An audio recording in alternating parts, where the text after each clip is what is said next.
जळगाव जिल्ह्यातील पाचोरा बस स्थानकाजवळ आज एक धक्कादायक घटना घडली आहे। आकाश कैलास मोरे वय वर्ष 26 राहणार छत्रपती शिवाजीनगर पाचोरा या तरुणाची सिनेस्टाईल गोळीबार करून हत्या करण्यात आली आहे। मिळालेल्या माहितीनुसार मोटारसायकलवरून आलेल्या हल्लेखोरांनी आकाशवर अंधाधुंद गोळीबार केला, ज्यात त्याचा जागीच मृत्यू झाला। घटनेनंतर मारेकरी तात्काळ घटनास्थळावरून पसार झाले।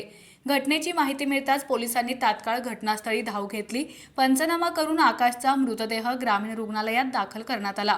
पाचोरा पोलीस मारेकरांचा कसून शोध घेत आहेत।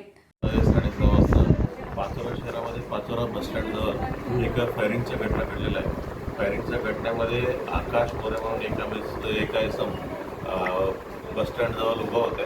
अचानकपणे एक निलेश सोनवणे म्हणून एका माणसांनी पाठीमागून आल्या आणि त्यांच्यावरती अंदाजून फायर केलं होतं।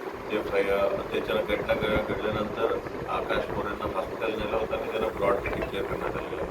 जे आरोपी आहे निलेश सोनवणे आणि त्याच्यासोबत आणखीन एक अल्पवयीन मुलगा आहे, त्याच्या दोघं आता सध्या फरारी आहे। ते आपल्या LCBची टीम आणि पोलीस स्टेशनच्या DBची टीम दोन्ही त्यांच्या शोधासाठी टीम इतर ठिकाणी गेलेलं आहे। लवकरात लवकर आरोपींना अटक करणार आहे। नेमका कोणत्या उद्देशानं ही फायरिंग केलेलं आहे आणि दोघांचं काय पार्श्वभूमी आहे या विषयावर आमची तपास चालू आहे। एकदा सविस्तर माहिती इन्व्हेस्टिगेशन माहिती पडल्यावर आपल्याला कल्पना देईल। तपास कोणाकडे दिला सर? सध्या तपास कोणाकडे दिला? सध्या तपास API निकुंभ म्हणून आहेत, त्यांच्याकडनं तपास देण्यात आलेला आहे। साहेब, पाचोरा बस स्थानकावर पोलीस चौकी आहे आणि पोलीस चौकीपासून मोजून 100 फुटावरती हा गोळीबार झालेला आहे।